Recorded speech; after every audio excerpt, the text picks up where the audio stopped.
Hello guys, पिछले video में हमने बात की थी कि लक्ष्मी योजना फॉर्म भरते समय आपको अगर बैंक का इशू आ रहा है, यानी कि आपको बैंक सीबीडीसी एरर दिखा रहा है और उस एरर को कैसे ठीक करें। उस एरर को ठीक करने के एक ऑप्शन है, मैं आपको बताता हूँ। पहले आप अपने लॉगिन कर लेंगे अपने रजिस्टर्ड आईडी से, वो पासवर्ड जो आपने जनरेट किया है।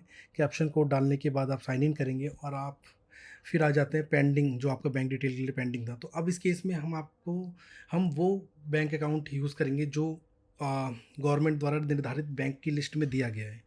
इस लिस्ट को आप देख सकते हैं। देखने के बाद जैसे सपोज़ मेरे पास एसबीआई है तो मैं एसबीआई डालूँगा, एक सेकंड बैंक अकाउंट।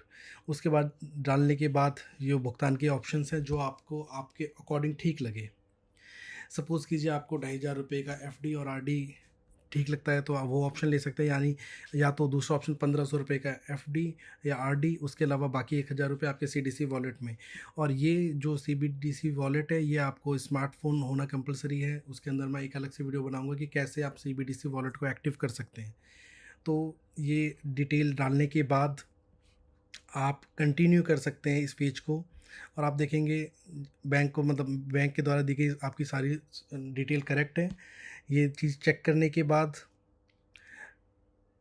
आप वापस अकाउंट नंबर मैच कर लीजिए, क्योंकि ये एक सबसे मेन पार्ट है, सबसे क्रूशियल पार्ट है इस पूरे फॉर्म का।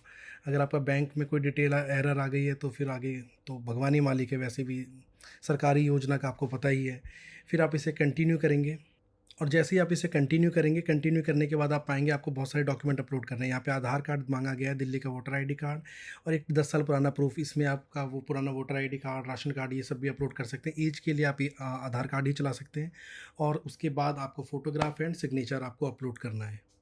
ये सारी डिटेल डॉक्यूमेंट्स आप रेडी करने के बाद, अपलोड करने के बाद जैसे ही फॉर्म को आगे बढ़ेंगे, आपका पूरा एक डिटेल ब्यौरा आ जाएगा जो आपने अभी तक भरा है, आपके मेंबर डिटेल के साथ, आपके bank photograph, everything you can see here.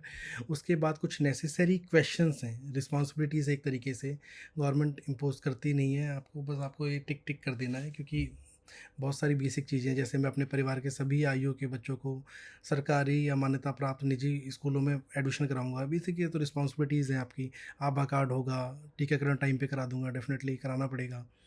उसके अलावा एक पेड़ माँ के नाम, सरकार ने ये नहीं बताया कि कहाँ गाड़ेंगे उस पेड़ को, क्योंकि जगह तो आपके पास 50 गज है या 100 गज है, कहाँ उगाना है। लेकिन ठीक है, ये कंपलसरी पार्ट है, उसको टिक करते रहिए। और जैसे ही आप सारी चीज़ों को टिक कर देंगे, उसके बाद आप कंटिन्यू टू एंडोर्समेंट की तरफ मूव करेंगे। और जैसे ही आप एंडोर्समेंट की तरफ मूव करेंगे, आपका फाइनल सबमिशन आ जाएगा, यानी वेरीफाइड डिटेल आपने सब कुछ क्रॉस चेक कर लिया है, ये आप सुनिश्चित करते हैं। उसके बाद येस सबमिट का बटन दबाएंगे और आपका एप्लीकेशन नंबर बन के आ जाएगा।